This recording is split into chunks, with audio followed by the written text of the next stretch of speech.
Hello, salve ragazzi! Here is Claudio Giganti from Giga Racing, and we're here to do our MotoGP talk after Aragon MotoGP 2020.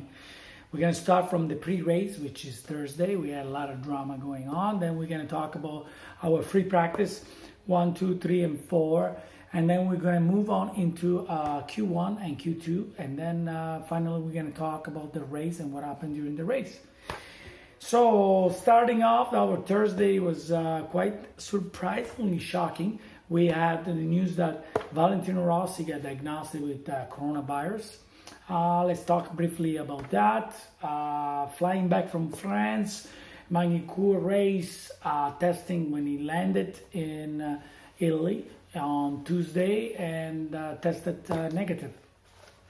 He flew back with Morbidelli and Bagnaia because there's been some talk about Morbidelli and Bagnaia not be able to race because they flew with Valentino and Valentino got diagnosed with coronavirus. Well, he tested negative on Tuesday, so they flew together with a private jet, Bagnaia, Morbidelli and Valentino, but because he tested negative on Tuesday, they are safe and they could ride.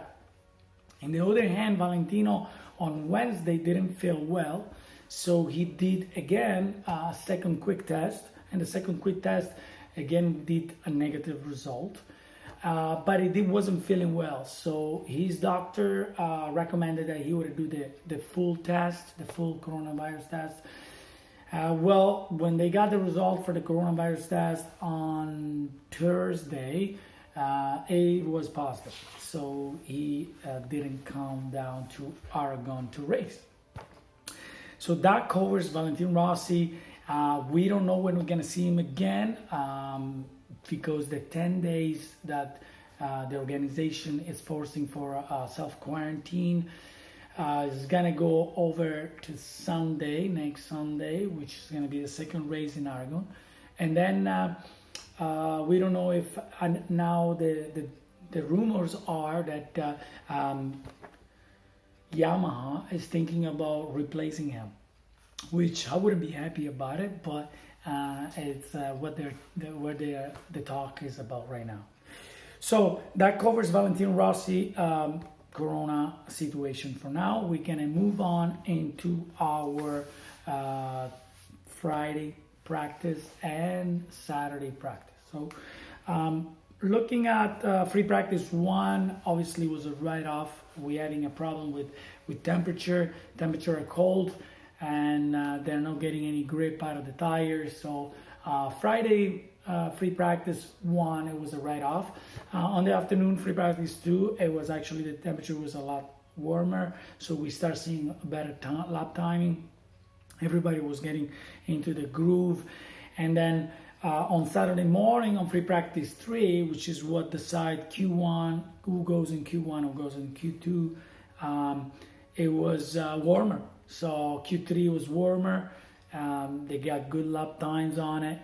And then Q4, it was even warmer on Q4. We had really, really good times on that. And then Q1 rolled, and there is a lot of talk again about Q1 and what happened on Ducati with Andrea Dovizioso and Danilo Petrucci.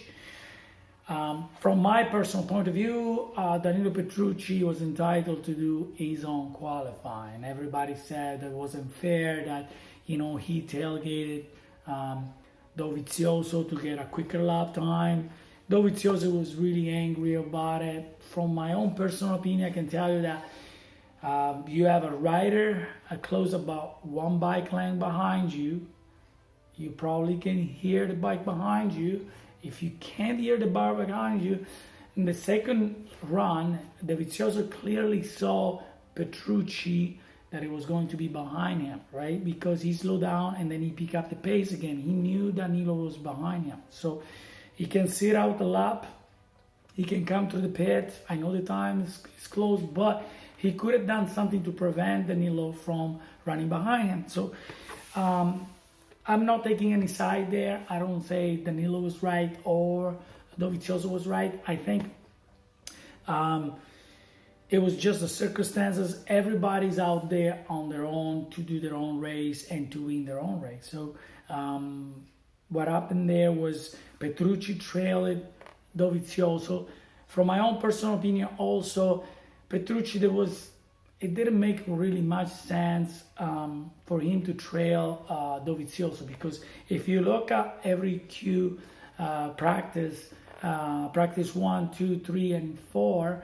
In practice 1, which you couldn't even consider a practice, it was the only practice that Danilo Petrucci was in front of Dovizioso. For all the other practice, it was about 2 to 3 tenths behind Dovizioso. So being behind him and gaining qualifying, it's not going to help much his pace. So in the long run, Petrucci benefits, at the moment. He might make an enemy because, Dovizioso wasn't really pleased with what happened. But that's how it went.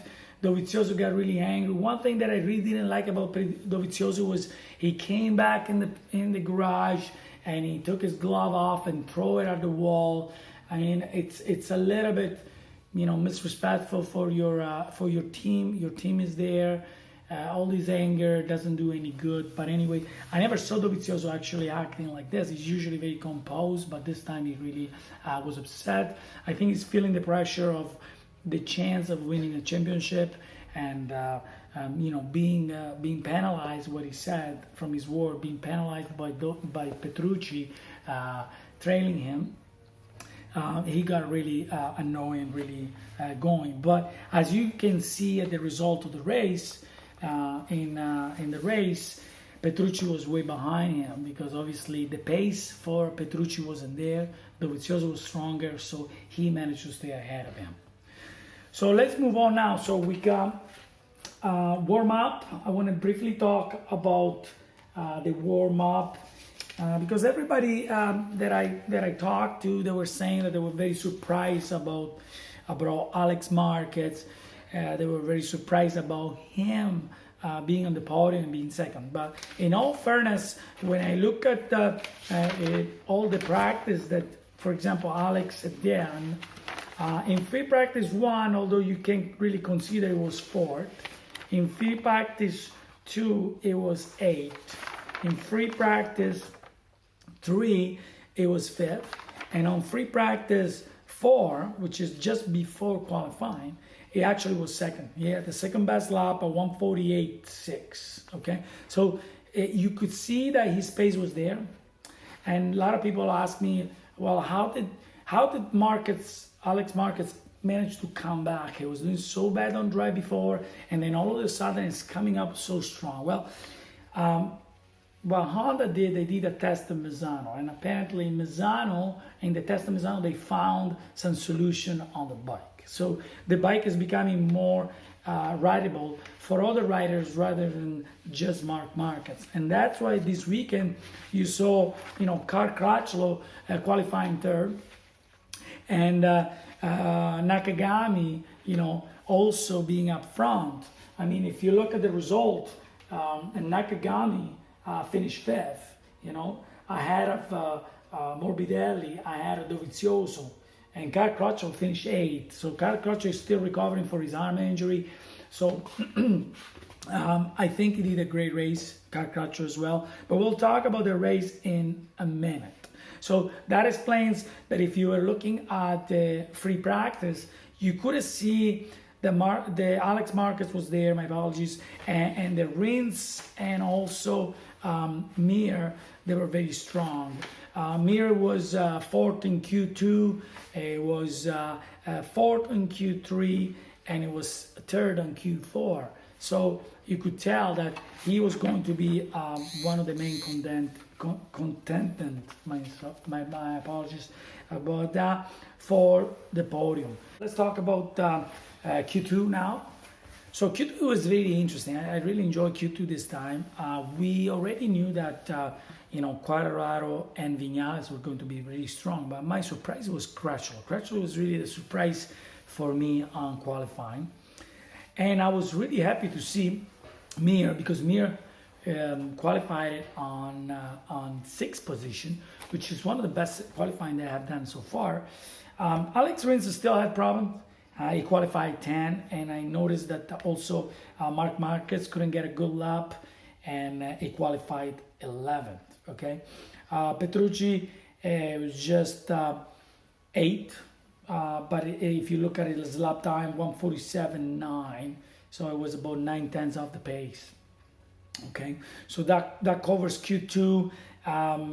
Again, in Q1, Miller managed to make it through. Because when we were talking about Dovizioso and Petrucci and the whole situation about Petrucci trailing Dovizioso, well, in all reality, Miller is the one that took Dovizioso's spot, because Miller get the second spot on Q1, which brought him into Q2. So in all fairness, Miller made it through. But Miller had a good pace. If we're looking at his lap time for the Q2, 1:47.4, it was only just over 3/10 of the pole position. So his pace was really good, and when we talk about the race, you'll see that reflected in the race as well. Okay, so let's move on now, and let's talk about Sunday warm-up. Okay, let's move into Sunday warm-up. So Sunday warm-up, if we're looking at the data of the day, right, temperature played a big component to the race. In this race, we had an air temperature of 13 degrees, and we had a ground temperature of 16 degrees in the morning in the warm-up. Okay, so the warm-up lap times, they're very indicative, because between the temperature on the warm-up and the temperature during the race, there was quite a bit of a difference. Okay, so because we went from a warm-up air temperature of 13 degrees to a race temperature of 21, and then the ground temperature, which is what the tires are affected by, went from 16 degrees to 31 degrees. We had a difference of 15 degrees between warm-up and race. Yes, the warm-up, it was in the morning, so it is always a little bit cooler, but I don't think a 15 degree air, like a ground temperature, it did play a big role during the race. So in the warm-up, you could see already Alex Rins, he had third best lap time. Alex Marquez had the second best lap time, and Joan Mir has the fourth, and the Joan Mir has the fifth. So if you see the order on the warm-up, by coincidence, is the same order than the finish of the race. Rins first, Alex second, Mir third. And on the warm-up, by coincidence, same third, fourth, and fifth. The three of them were placed on the same pace that they finished during the race. So in the warm-up, you can see Daniele Petrucci was slightly faster. That's one of the few difference than Dovizioso, which make me think that maybe Petrucci had a better chance during the race pace. But then when the temperature came up, it was a lot different during the race. We'll talk there during the race situation. We see that Nakagami was they had the best lap time on warm-up, and Maverick Vignale.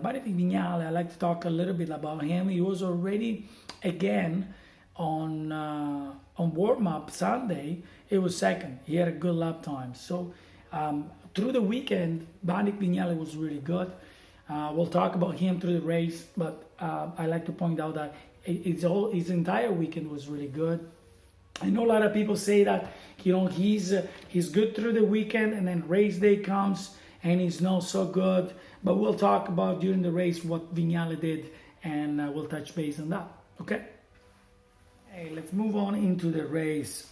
Race start was good, no drama, safe. Everybody get off safe. Rins had an amazing start, really, really good. He recovered so many positions. You'll see that Rins managed to, at first lap, he actually managed to be from starting right back to come back into fourth position in one lap. That was really, really good. And then you can see that Rins, it was very consistent through the race. But let's talk about the tires because everybody was shocked what happened. What happened is, Viñales came out strong. He went right up front and he stayed up front until lap 7. So he did lead for quite a bit. I think he had a great start, Viñales. And then Mir was very good, but Rins was just on fire on Sunday. He just had a right pace. As we talked about before about the tires, Suzuki is the best bike out there for tire management. So both of them, Alex Rins and Johan Mir, they were both on soft front, soft rear, which, at the end of the race, they still had tires, okay? The best combination for the Suzuki obviously was a soft. The best combination for the Honda, it was actually a medium front and a soft rear. Medium front and soft rear. You can see because Marc Marquez came back really strong thanks to the rear grip, was having a lot of rear grip, and the Nakagami as well. Same tire combination, medium front with a soft rear. So corner speed, fantastic corner speed on the Hondas again, as well than the Suzuki. But the Suzuki it's not a new thing.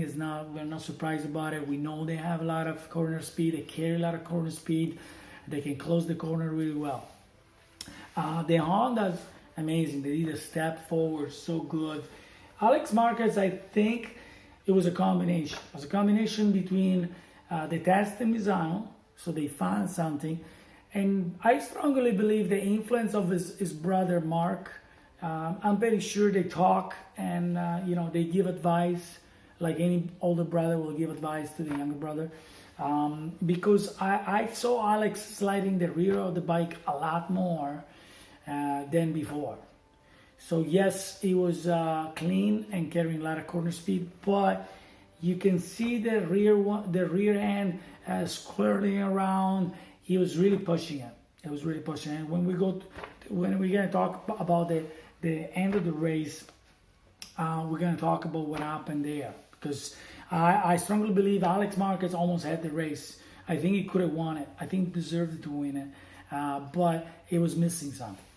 So at the beginning of the race, they talked about tires. They were talking about the mechanics or somehow wrong pressure on Quartararo tires. Well, we're talking about mechanics that they've been doing this for years and they're really professional.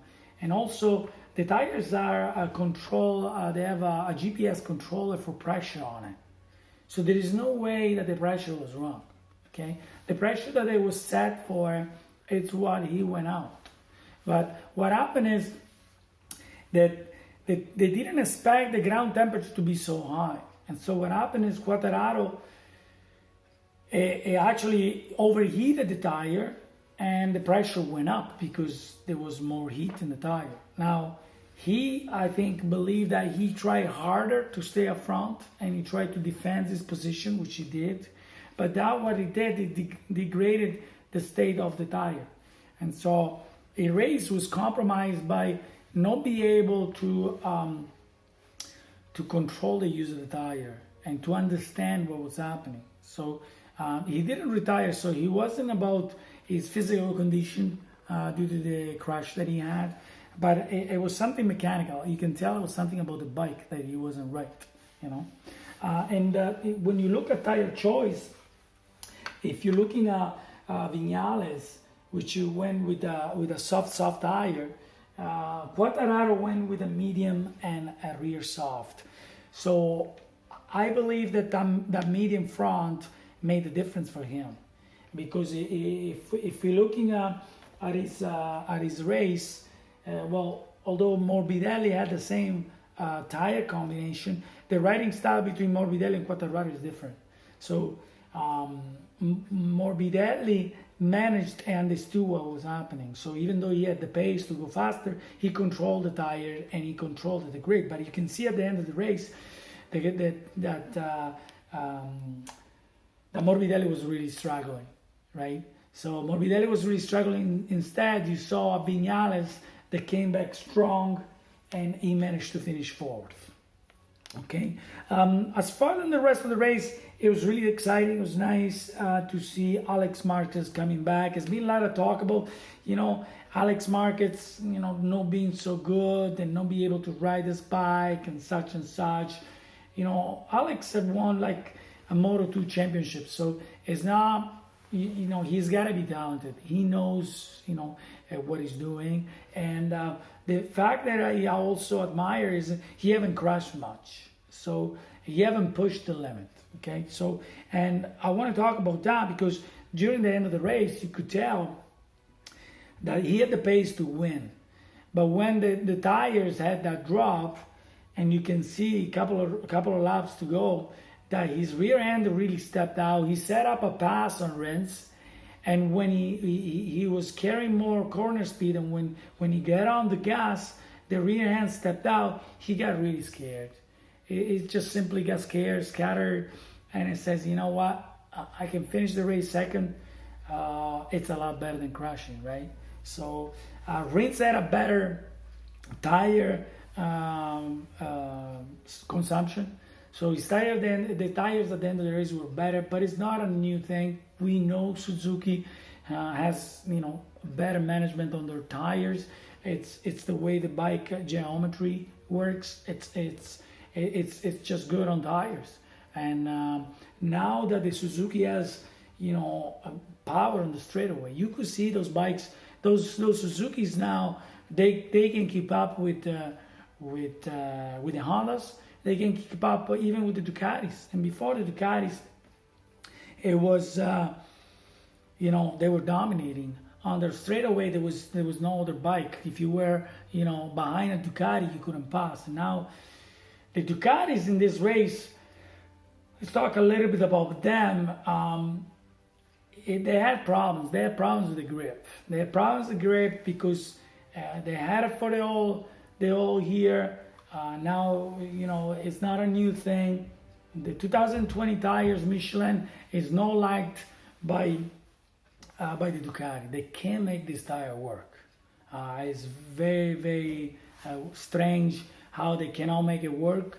It's just not working. Unfortunately, we haven't seen them in the Aragon GP. They haven't figured out a way to make those tire works.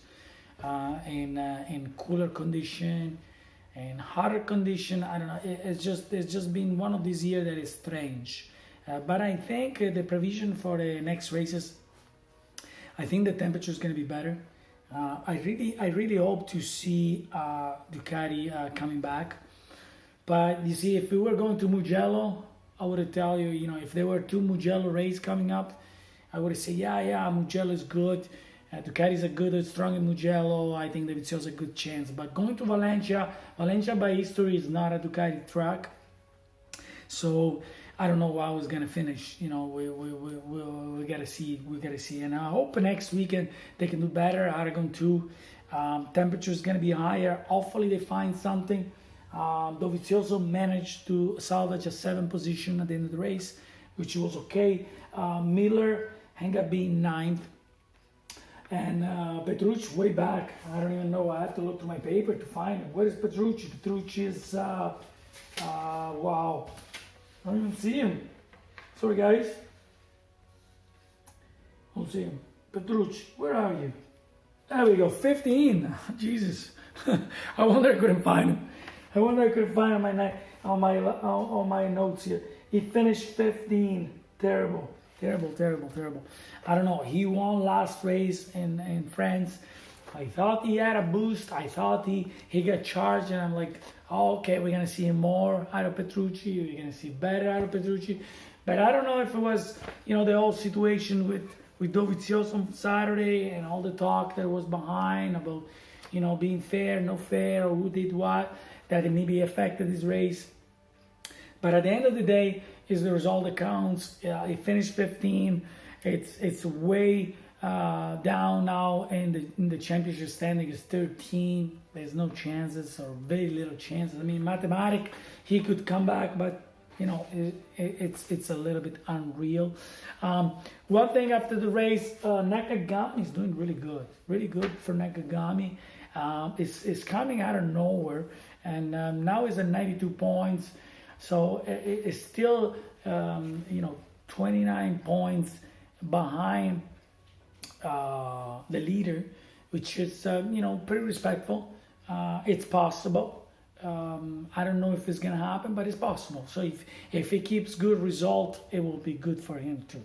So we talk about markets and what happened at the last few laps. I wish he really went for it. I really wish he went for the victory. It was just that moment that he gets scattered, and he had to recompose himself. And you know what? I'm not gonna blame him. He's a young rider. He just came up. There's a lot of talk about him, a lot of attention about him. There's rumors saying that Albert Puig made a mistake of firing him right away without knowing that he was going to be so good.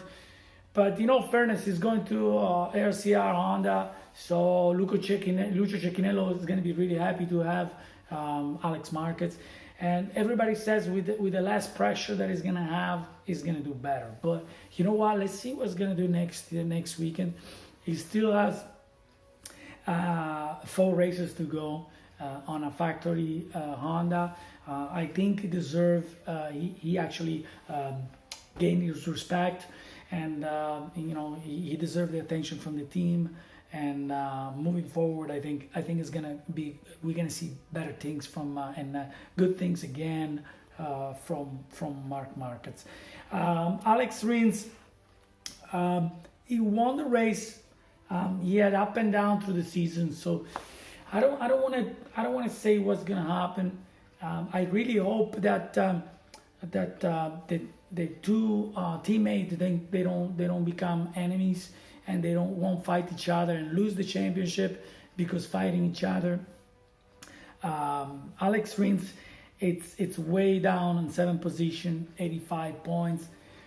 Mathematically, he could won it. So I don't know if Davide Brivio is gonna talk to the boys and see what's the best approach to the situation in case they're gonna be fighting each other. One thing that is sure, a lot of people have been talking and saying that Ducati haven't talked to his riders, and that's what happened on Saturday. Well, in all fairness, Ducati had fired both riders. Dovizioso and Petrucci next year, they're not riding a Ducati. So why would they listen to team direction?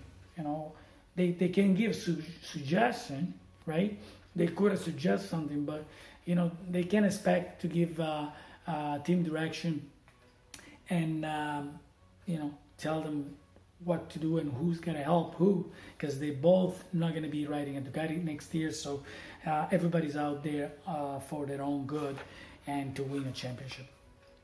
On saying that, Mir, I think is a solid. I think he has the best package out there. I really like the way he conducted the race, especially on Sunday. You could see that he could have tried to go faster, but obviously Rins had a better lap pace, and he understood that being third, it was better than crashing out and getting 0 point. So he played it really smart, and he finished in third, respectfully, which is really good. So the other manufacturer, Aprilia and KTM, I don't know. I'm kind of lost. We still don't know what's happening with Iannone. It's been postponed, the decision about his situation, and his 18 months been disqualified until I think it's the 21st, around the 21st of November. it's a bit unacceptable. I can understand what they're doing.